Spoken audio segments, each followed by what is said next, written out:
खुलुमबाय स्टुडिय'आव दं आं उदांस्रि मोसाहारि CBSE जों खुंजानाय मेट्रिक आनजादाव सेथि मासियाव उथ्रिनाय आरो हायार सेकेन्डारियाव सेथि मासियाव उथ्रिनाय फरायसुलिफोरखौ बतझरा बर' समाज आफादा बरायहोदों।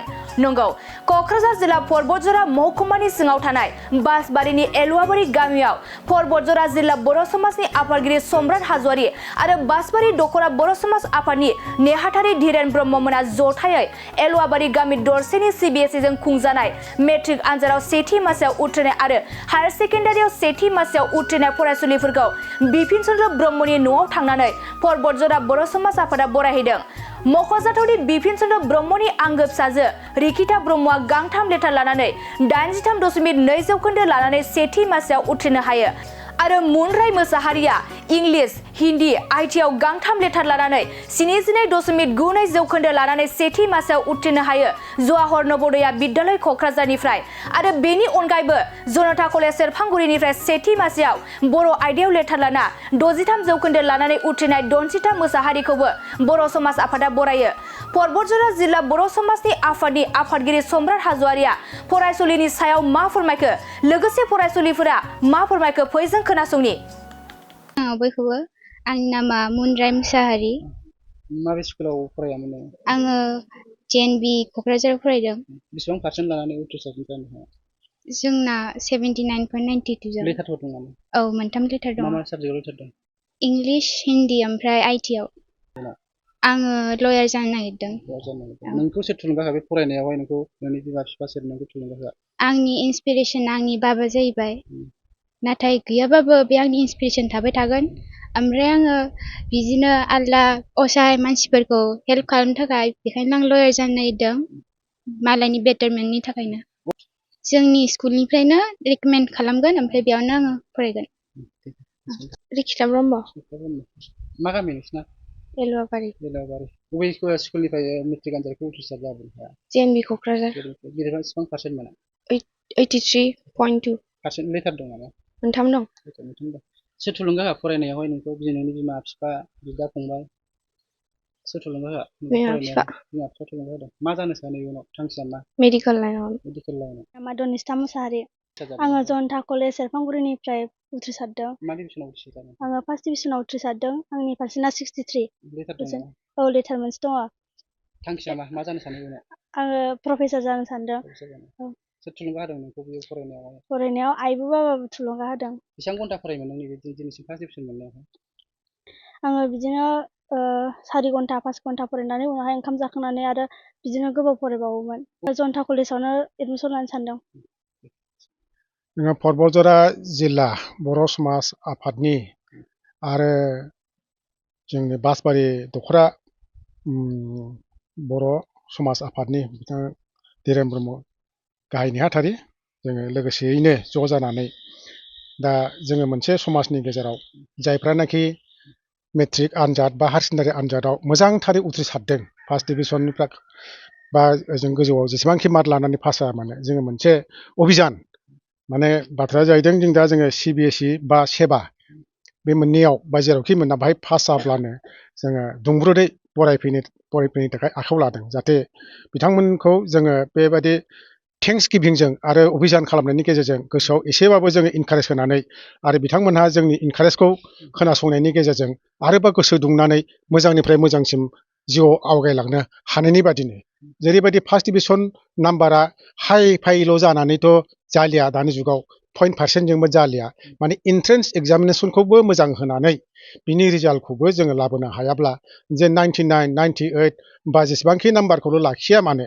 बेजोंबो सेटिसफाइड गैलिया दानि बे जुद्धआव बे दानि माने रोंगौथियावहाय बिनिखायनो जोङो बिथांमोनखौ जोङो एसे इनकारेज होनो सानदों जाहाथे थेंक्स गिभिंजों गेजेरजों बिथांमोनहा गोसोआव जाहाथे बोलो मोनो आरो नैबेखौनो जों बुंनो हास्थायबावदों सासे गथ'खौ बिमा बिफाफ्रा मोजां जाब्ला हामगौ सानो हौवालाबो हक हिनजावब्लाबो हक बिनि बिथोरावहाय बांसिन बिमाफ्रा फिसाफोरखौल' प्रेसार होनाय नुयो गावसोर गाइड खालामा दा आं नैबे पइन्ट जिनिसखौल' आं बुंनो सानदों बिमाजों गथ'जों आरो गार्जेनजों बे ट्रायंगोल बे मोनथामजोंबो मोजां रोखोम सोमोन्दो थानांगोन मोजां रोखोम सोमोन्दो थाब्लासो गथ'खौ जोङो मोजां रोखोम खालामनो हायो जेनेबा मास्टारफ्रा मोनफा मोनफा साबजेक्टनि मोनफा मोनफा बेगर फोग्रा आरो गथ' गथायफोरखौ जोथोन लानाया जाहैदों मोनसे हाल आबाद मावनाय बायदिनो जोङो मोनसे दुब्लि बारिखौ मोजां रोखोम सास खालामनानै बेहाय हासार थासार होनानै होयोब्ला माने बेहाय बेगरखौ जुदि मोजां रोखोमै एसे सारना होयोब्ला बे मोजांथार रज'गोन नंगौना नङा दा जोङो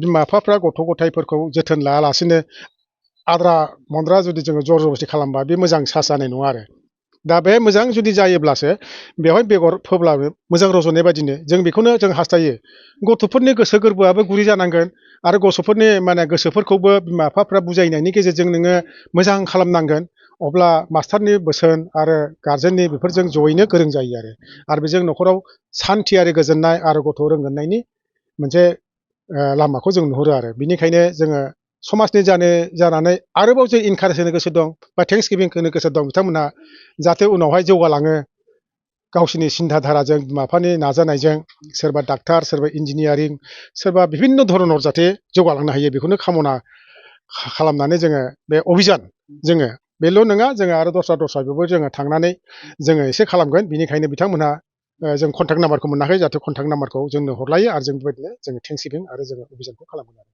बर' समाजनि आफादगिरि जानानै फिसाफोरखौ आं मोनसे खावलायनो सानदों बिथांमोननि बे मेट्रिक पास जानाय बा हायार सेकेन्डारि फरायनाय समावहाय गोसोआ दुरबल लोरबां दा बेहाय बिमा बिफानिफ्राय जानगाराव थायो बिमा बिफाफ्रा माबोरै दं माबोरै गैया बेखौ बुजिनो हाया खिन्थु लोगो दोगोनि गेजेरजों बिथांमोनहा सेरखाय फारखाय बेयो मोनसे मालायजों बुलायजानाय बे लामायाव जाहाथे दागोलै दानि जुगाव प्रल'भन गाज्रि मानसिफ्रा गोबां दङ जोंनि बे फन्द्र गामियावबो नै नुवा नुस्लाबा सासे हिन्जावसाखौ माने सोरबा थगायनानै खावना लांनायाव घटनाया जाबाय बे गावनो मिन्थिया माबोरै जादों एखेबारे हथात थगायनानै दा बबे जायगायाव दोनखारलांदों गोमानानै दङ हिन्जाव फिसाफ्रा ओंखायनो नोंसोर साननो नाङा जे जोंहा फ्रिलि जों जेबो जायाखै होनना सानो नङा माब्लाबा ओरैबायदि धरनर खावना लांगोन बायदिसिना खालामगोन अलखद जागोन बे लोंनाय जानायफ्राबो खुब साबधान दा बिनिखायनो आङो बर' समाजनि जानानै साबधान होयो गथ'फ्रा मोजाङै रोखोमै गसंथानानै जाहाथे बिमा बिफानि मान आरो सन्मानखौ दोनो आरो ओमफ्राय गावनि जिबननि थाखाय बिथाङा संग्राम खालामनानै गोजौसिनाव आवगायलाङो दा बे फेग्रा मुवा ड्राग्स बायदि मैयाफोरनिफ्राय जाहाथे गोजानाव थायो बिनिखौनो जोङो खावलायनाय थाबाय आरो आं जोबोद मोजां मोनदों जे दिनैहाय आंनि फिसाजो मेट्रिक पास जानायाव बर' समाज आफादनिफ्राय बरायनायखौ आं जोबोद मोजां मोनदों गोसोजों जे आङो मालाबाबो सानाखैमोन दे आंनि गथ'आ बिदि बरायजागोन होननानै आं बेखौनो मोजां मोननानै दं आरो दा आंनि गोसो मथे आङो गाव जेरैखौ गोसो जादों आं बेखौ फरायहोगोन जे आं बेखौ प्रेसार होआ जे मेडिकेलाव थांनांगोन जे इन्जिनियार जानांगोन आं बेखौ साना गथ'आ गाव जेखौ मोजां मोनो जेराव राब दं आं बेहाय हगारगोन आरो गोसो खुसि मोनो गावनिबो आं फरायनायखौ बुंनो थाङोब्ला थारमाने बेयाव न'निफ्राय हस्टेलाव थायोथ' दा न'आव फैबा फरायनाया न'आव बिसोर बिदिनो फैबा 2-3 घन्टायाव फरायनाया आरो बे बांसिन हस्टेलाव थायो नालाय आं बेखौ बांद्राय माबा खालामनो मोनाखै आरो उन्दैनिफ्रायनो हस्टेलाव दोनदों बेखौ आं गोजोननाय मोनदों माने खुब आं मोजां मोनदों आरो गथ'नि रिजाल्टआव बेसेबां गाज्रि मोनाखै मोजां नाम उमा राय मुसाहारी मोर ছোৱালী मुन राय मुसाहारी मोर हाजবেণ্ডৰ नाम হুছেইন মুছাহাৰী मोर এই এলুৱাপাৰা গাঁৱতে মই থাকোঁ বহুত দুখ কষ্ট কৰি ছোৱালীক পঢ়াওঁ হাজবেণ্ড নোহোৱাৰ পিছত ছোৱালী ভালকৈ পাছ কৰাৰ কাৰণে বৰ ভাল পাইছোঁ मोनसे गोजोनथाव खौरां बिए सेथि सेमिस्टारनि थाखाय गसाइगावनि जारागुरि गबिन्द बसुमतारी कलेजाव मुं थिसननाय हाबाफारिया सोलिगासिनो दं गिबि 100 फरायसाफोरनि थाखाय स्पेशल अफार आरो गुबुन गुबुन रोखोमनि बेसेन नाङै क्लासनि सुबिदा होनानै मुं थिसननाय हाबाफारिया सोलिगासिनो दं बे फरायसालियाव फरायसाफोरा गावनि गोसोबायदि आयदाखौ सायख'नानै लानो हागोन लोगोसे basic computer class self defence आरो स्पोकेन इंलिश क्लास बायदि सुबिदाफोरखौ बेसेन होआलासे फरायसाफोरा सोलोंथायखौ लानो हागोन लोगोसे बे फरायसालिमायाव गासैबो फरायसाफोरनि थाखाय फ्रि बास सार्भिसबो होनाय जादों लोगोसे गासैबो थाखोनि बिजाबजों बुंफबनाय बिजाब बाख्रिनिबो सुबिदा दं आरो बे खेबनिफ्राय एग्जाम सेन्टार हिसाबै फरायसाफोरा गावनिनो आंगो गबिन्द बसुमतारी फरायसालिमायावनो आनजाद होनो हागोन बिनिखायनो गासैबो जौसिन फरायसालिनिफ्राय उथ्रिसारनाय फरायसाफोरखौ गबिन्द बसुमतारी फरायसालिमायाव खम बेसेनावनो एडमिसन लानानै गोबां सुबिदाफोरनि खाबु लानो हागोन बांसिनै मिन्थिनो थाखाय 9101784754 7002 71929 97066808878 नम्बराव नोंथांमोना खौरां लानो हागोन